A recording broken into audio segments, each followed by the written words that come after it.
I was listening to Max Kellerman right now, if I was Troy Vincent and I was John Runyon, I'd add a couple of more games on the damn suspension to Garrett just because of the idiocy of coming out of your mouth. That's ridiculous. The man is 260 and really with a helmet. What do you think Mason Rudolph weighs? He has his helmet on. I think we're moving away from the action by focusing on intention and focusing on size.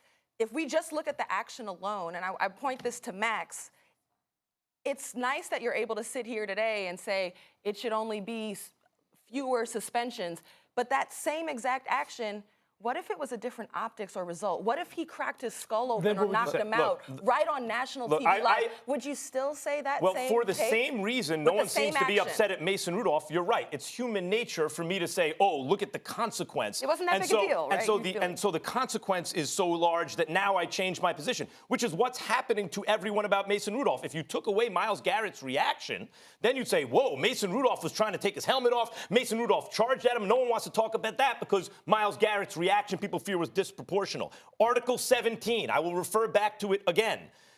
There's already that in the rules in the event that something like that happens, 15 yards and a disqualification. It's already in the rules. Hold on, Ross.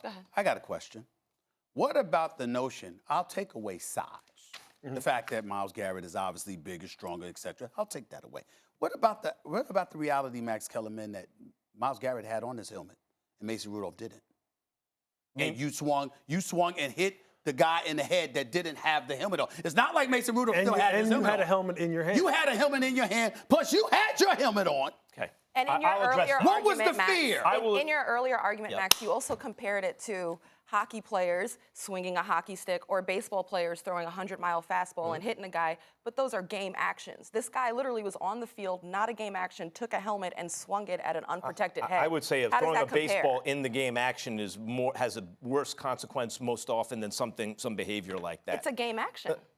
Okay, I could think about non-game actions in other sports probably where a guy's not going to get suspended for the rest of his career or for a year. But I want to get back to you with the one guy has a helmet on, one guy doesn't. Sure.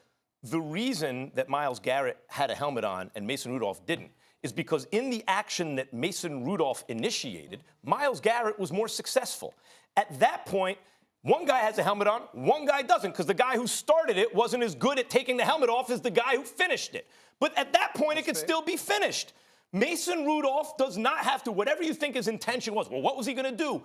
That's not for you to decide. At that point, that's for Myles Garrett to decide. If I see a dude coming at me and I'm being restrained, I'm not worried about what everyone else is going to think. All I know, and I'm mad too. Okay, well, he doesn't have his helmet on. That's his fault. Just for clarification, basically what you're saying is the only reason why Myles Garrett should be suspended is because he violated the rule, the letter of the law. Other than that, you have no problem with his actions. Is that what you're saying? Incorrect. I would say also this.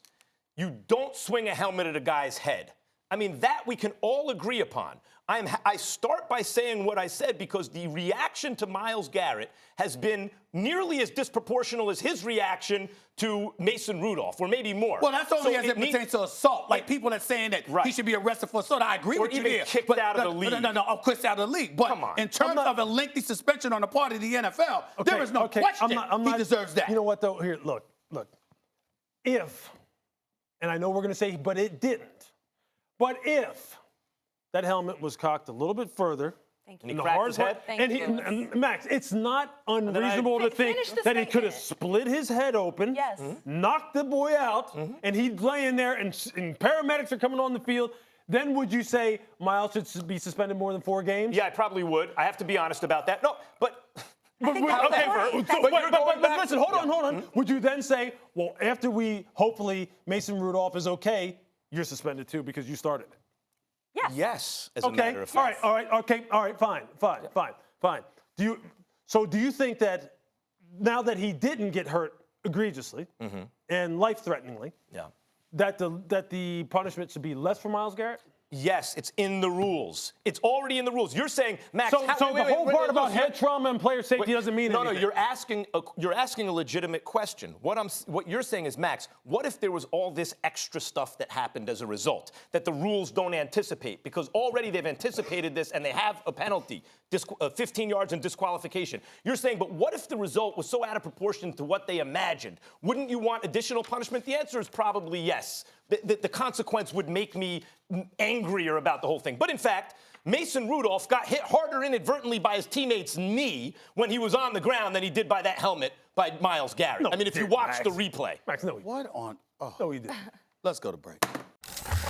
Thanks for watching ESPN on YouTube. For more sports highlights and analysis, be sure to download the ESPN app. And for live streaming sports and premium content, subscribe to ESPN Plus.